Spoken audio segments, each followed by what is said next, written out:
Hello बच्चों, स्वागत है आप सभी का आपके अपने YouTube channel genius classes bye Arun sir पे। तो जैसा कि बच्चों आप सभी को पता है, आपने जो रेलवे के फॉर्म भरे हैं एनटीपीसी के हों या टेक्नीशियन के हों या एएलपी के हों, उनमें से मैक्सिमम एग्जाम्स की एग्ज़ाम डेट अनाउंस हो चुकी हैं। आप अपनी तैयारी में लग भी गए होंगे, लेकिन फिर आपके दिमाग में गुंजन चल रही होगी तैयारी कहाँ से करें, कैसे करें, कितना करें, कहाँ सही पढ़ाया जा रहा है, कहाँ नहीं पढ़ाया जा रहा है।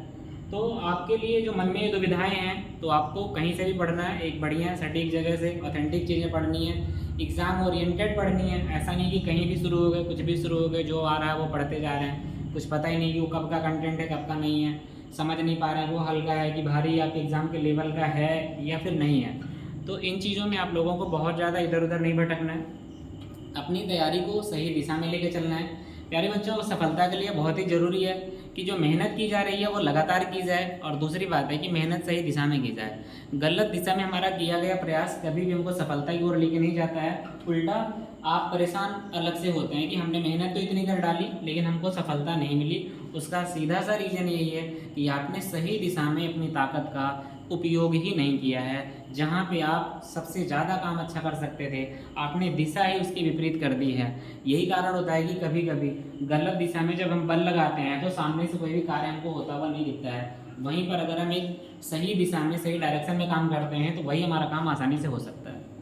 तो प्यारे बच्चों, आपके मन में जो दुविधा है कि जो रेलवे एनटीपीसी एग्ज़ाम होने हैं, एएलपी का जो एग्ज़ाम होना है, एनटीपीसी हो गया, एएलपी हो गया, टेक्नीशियन हो गया, आरपीएफ कांस्टेबल का है और आरपीएफ एसआई का है। जैसा कि आपको पता है आरपीएफ एसआई की एग्जाम डेट अनाउंस हो चुकी है, एएलपी की अनाउंस हो चुकी है, टेक्नीशियन की अनाउंस हो चुकी हैं। रही बात एनटीपीसी की, कांस्टेबल की और ग्रुप डी की, तो इनकी कभी भी डेट आ सकती हैं। ग्रुप डी की तो जैसा भी आपको पता है एडवर्टाइजमेंट ही नहीं आया है, लेकिन वो भी चर्चा में चल रहा है कि 1 लाख पदों से ज़्यादा पदों पर भर्ती आने की संभावना है। तो आप अपनी तैयारी को करते रहिए और बिल्कुल अपने दिमाग में कन्फ्यूजन मत लाइए कि एनटीपीसी कोई दूसरा एग्जाम है, एलपी दूसरा एग्जाम है। बच्चों, सारे एग्जाम रेलवे के हैं, सारे एग्जाम में गणित आनी है, रीजनिंग आनी है। तो आपको अपने मन में ऐसा कुछ भी नहीं सोच के चलना है कि क्या बताएं उसकी गणित दूसरी आएगी, उसकी गणित दूसरी आएगी। थोड़ा सा 2-4 प्रश्नों का हेर फेर जरूर होगा। अगर कहीं पर 25 प्रश्न पूछे जा रहे हैं तो 2-4 क्वेश्चन आप प्लस माइनस समझ सकते हो कि हो सकता है वो एनटीपीसी का है तो थोड़ा सा प्लस हो, या फिर टेक्नीशियन का है तो थोड़ा सा वो आपको एडवांस में लेके जाए। तो इस बात को लेके बहुत ज़्यादा अपने मन में बहन नहीं पालना है। रही बात रीजनिंग की, तो रीजनिंग में प्यारे बच्चों पूरा का पूरा सिलेबस वही है हर एग्जाम का। हाँ, जो आरपीएफ एसआई है उसमें थोड़े से 2-3 चैप्टर प्लस हो जाएंगे रीजनिंग के अंदर, जैसा कि पजल वगैरह हो गई। लेकिन जो आपकी एनटीपीसी है इसमें अगर पजल भी आएगी तो जो सेटिंग बेस्ड आती है, जिसको आप बैठक व्यवस्था के नाम से जानते हो, कुछ वहाँ से प्रश्न पूछे जाएंगे। तो बस आपको ज़रूरत है अपनी तैयारी को सही दिशा में करने की। अगर आपका कोर्स कंप्लीट हो चुका है, आप पीछे कहीं से पढ़ चुके हो, तो आप हमारे साथ हर रोज़ तैयारी के लिए लाइव जुड़ सकते हो। शाम को 6 बजे आपकी क्लासेस डेली होंगी। हम इसी चैनल पर आपको लाइव मिलेंगे, हर रोज़ मिलेंगे, रेगुलर आपको वीडियोस मिलती रहेंगी। बाकी किसी भी तरह की गाइडेंस आपको चाहिए, किसी भी तरह का अगर आपको डाउट होता है तो आप हमारे चैनल को सब्सक्राइब कर लीजिए। कमेंट बॉक्स हमेशा आपके लिए खुला रहेगा। आप उस पर अपने सजेशन, जो आपके सुझाव हो सकते हैं हमको और बेहतर करने के लिए, या फिर आपको जहाँ पे दुविधा हो रही है उसके लिए भी आप हमसे कुछ भी पूछ सकते हो। तो रही बात तैयारी करने की, तो हम आपके लिए प्रैक्टिस सेशन लेके आ रहे हैं हर रोज़ आपके लिए। जो प्रीवियस ईयर ऑफिशियल पेपर हुए हैं, ऐसा नहीं कि कुछ भी लाके आपको प्रैक्टिस करवाएंगे, आपका समय खराब करेंगे। बिल्कुल कम से कम समय में ज़्यादा से ज़्यादा कंटेंट देने की कोशिश की जाएगी, और किसी भी क्वेश्चन का जो दी बेस्ट सोल्यूशन होता है वो हम करवाएंगे आपको एक बेहतर अप्रोच के साथ कि एग्जाम हॉल में आपको उन प्रश्नों को कैसे डील करना है, कैसे मैनेज करना है, कैसे आपको अपने दिमाग से टाइमिंग का प्रेशर हटाना है।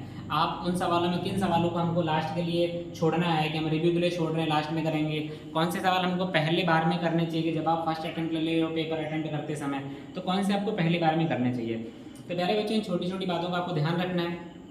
आप अपनी तैयारी में लगे रहिए, पढ़ते रहिए। मौसम बहुत अच्छा आ गया है, आपकी पढ़ाई के लिए बहुत ही अनुकूल समय। इस समय पे आपके पास गर्मियों का कोई बहाना नहीं है, बारिश का कोई बहाना नहीं है। तो इस समय तो मौसम भी आपके अनुकूल है। गर्मियाँ धीरे धीरे जा ही रही हैं और अगले 8-10 दिनों में, 15 दिनों में चली ही जाएंगी।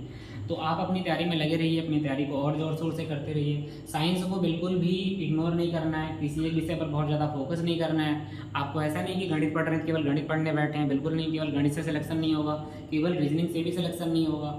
आपको जो सब्जेक्ट आने हैं परीक्षा में, उन पे जो भी उनका वेटेज है क्वेश्चन के हिसाब से, आपको उसी के वेटेज के हिसाब से समय देना है। सारे सब्जेक्ट को पढ़ना है, किसी सिंगल एग्जाम को टारगेट नहीं करना है कि क्या बताएं हम तो बस ये पढ़ रहे हैं, तो बस केवल यही पढ़ रहे हैं। बाकी जो भी आपकी नीड है, जो आपकी वनडे एग्जाम आप दे रहे हो, किसी भी चैप्टर को बिल्कुल पूरी तरह से रेस्ट नहीं कर देना है। जैसे आप हिस्ट्री पढ़ रहे हो, ज्योग्राफी पढ़ रहे हो, आपको लगा कि सर एनटीपीसी में तो 2-4 क्वेश्चन आएंगे, क्यों पढ़ें?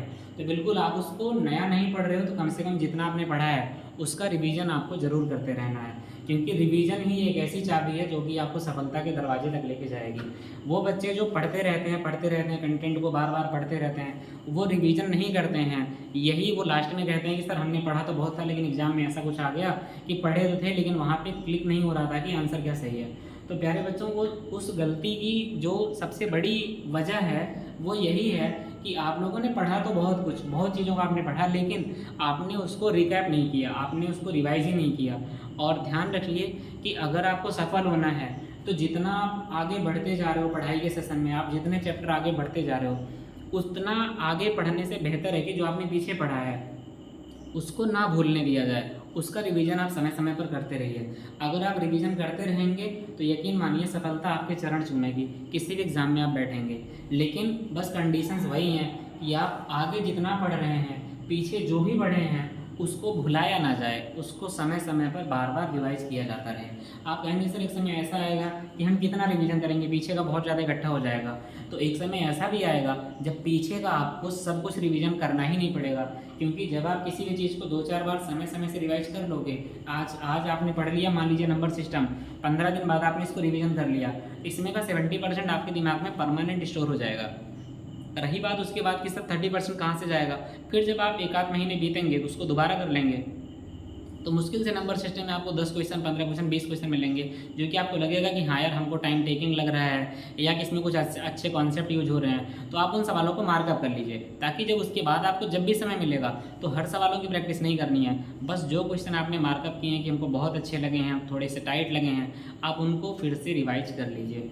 इस तरह से जब आप करेंगे तो एक समय ऐसा आएगा कि आपके पास रिवीजन के लिए कुछ बचेगा ही नहीं, आपको सारा का सारा कंटेंट, सारे के सारे कॉन्सेप्ट आपके दिमाग में आ चुके होंगे। तो प्यारे बच्चों, मिलते हैं आपसे एक कल से एक नए सेशन के साथ में। जुड़ते हैं आपसे, जुड़ना ना भूलिए हमारे साथ शाम 6 बजे।